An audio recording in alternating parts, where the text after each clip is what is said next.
ಇನ್ನು ರಾಜ್ಯದ ಹಲವೆಡೆ ಮಳೆ ಮುಂದುವರೆದಿದೆ.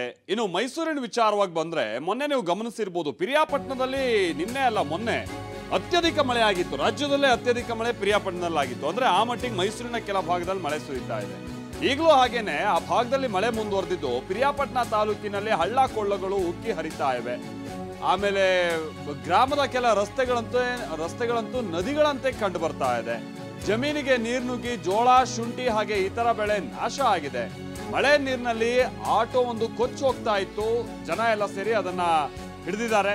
ನೀರಿನಲ್ಲಿ ಸಿಕ್ಕಾಕೊಂಡಂತ ಆಟೋವನ್ನ ಉಳಿಸುವಂತ ನಿಟ್ಟಿನಲ್ಲಿ ಜನ ಹರಸಾಹಸ ಪಟ್ಬಿಟ್ರು. ಮೈಸೂರು ಜಿಲ್ಲೆಯಲ್ಲಿ ಹೀಗೆ ಅಬ್ಬರಿಸಿ ಬೊಬ್ಬಿರಿತಾ ಇದ್ದಾನೆ ಮಳೆರಾಯ. ಪಿರಿಯಾಪಟ್ಟಣ ತಾಲೂಕಿನಲ್ಲಂತೂ ಬಹಳ ಮಳೆ. ಆಮೇಲೆ ಪಿರಿಯಾಪಟ್ಟಣದಲ್ಲಿ ಹೌದು, ಒಂದು ಕೊಡಗಿಗೆ ಬಾರ್ಡ್ರು ಏನು ಪಿರಿಯಾಪಟ್ಟಣ. ಎರಡನೇದು ವಿಚಾರ ಅಂತಂದ್ರೆ ಈ ತಂಬಾಕೆಲ್ಲ ಬಹಳ ಬೆಳೀತಾರೆ ಅಲ್ಲಿ. ತಂಬಾಕು, ಪಿರಿಯಾಪಟ್ಟಣ ತಂಬಾಕು ಬಹಳ ಫೇಮಸ್ಸು.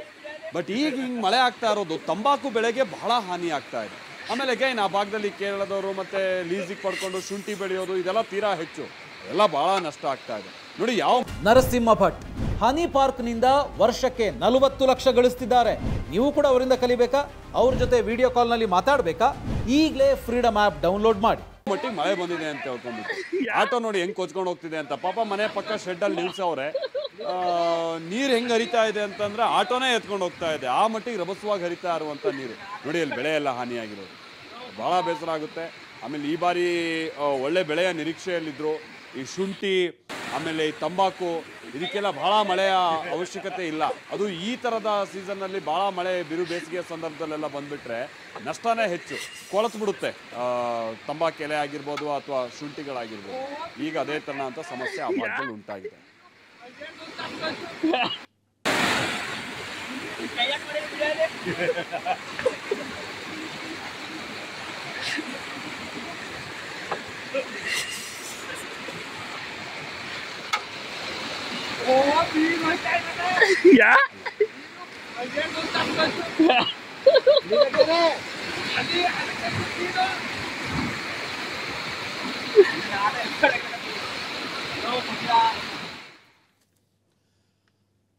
ಇನ್ನು ಬೆಂಗಳೂರಿನಲ್ಲೂ ಕೂಡ ಮಳೆಯಿಂದ ಬಹಳ ಹಾನಿಯಾಗಿತ್ತು ಅನ್ನೋದಕ್ಕಿಂತ ನಮ್ಮ ಅವ್ಯವಸ್ಥೆಯಿಂದ ಬಹಳ ಹಾನಿಯಾಗಿತ್ತು. ಸರಿಯಾಗಿ ರಾಜಕಾಲುವೆಯಲ್ಲಿ ನೀರು ಹರಿಯೋಕೆ ವ್ಯವಸ್ಥೆ ಇಲ್ಲ.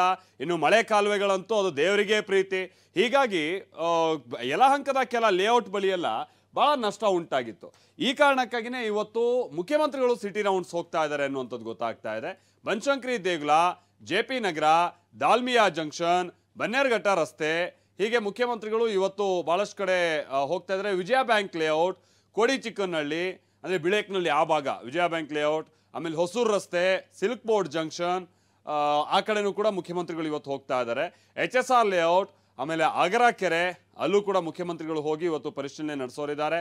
ಸರ್ಜಾಪುರ, ಬೆಳ್ಳಂದೂರು, ಯಮಲೂರು ಇಲ್ಲಿ ಬೇರೆನೇ ಸಮಸ್ಯೆ. ಈ ಭಾಗದಲ್ಲೆಲ್ಲ ಅಲ್ಲಿ ಮಳೆ ಬಂದರೆ ಬೋಟ್ ಹಿಡ್ಕೊಂಡು ಓಡಾಡಬೇಕು ಅಂತ ಸನ್ನಿವೇಶ ಈಗಲೂ ಕೂಡ ಹಲವು ಕಡೆ ಇದೆ.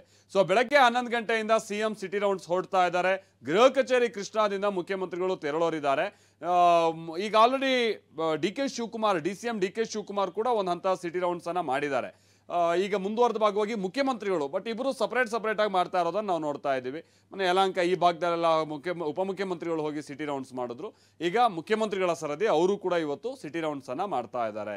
ಸೊ ಸಿಟಿ ರೌಂಡ್ಸ್ ಮಾಡ್ತಾರೆ, ಹೌದು. ಕಣ್ಣಿಗೆ ಕಾಣುವಂಥ ಸಮಸ್ಯೆಗಳು, ಅರ್ಧಕ್ಕೆ ನಿಂತಿರುವಂಥ ಫ್ಲೈಓವರ್ಗಳು, ಸರಿಯಾಗಿ ಕಾಲುವೆಗಳ ವ್ಯವಸ್ಥೆ ಎಲ್ಲ ಕಣ್ಣಿಗೆ ನೀಟಾಗಿ ರಾಚುತ್ತೆ. ಅದನ್ನ ಸರಿಪಡಿಸುವಂಥ ನಿಟ್ಟಿನಲ್ಲಿ ಇವ್ರ ಕ್ರಮಗಳು ಕ್ವಿಕ್ ಆಗಿರುತ್ತಾ, ಅದು ಜನರ ಪ್ರಶ್ನೆ. ಅಥವಾ ಇದು ಬರೀ ರೌಂಡ್ಸಿಗೆ ಸೀಮಿತ ಆಗುತ್ತಾ ಅನ್ನುವಂಥದ್ದು ನೋಡಬೇಕಿದೆ.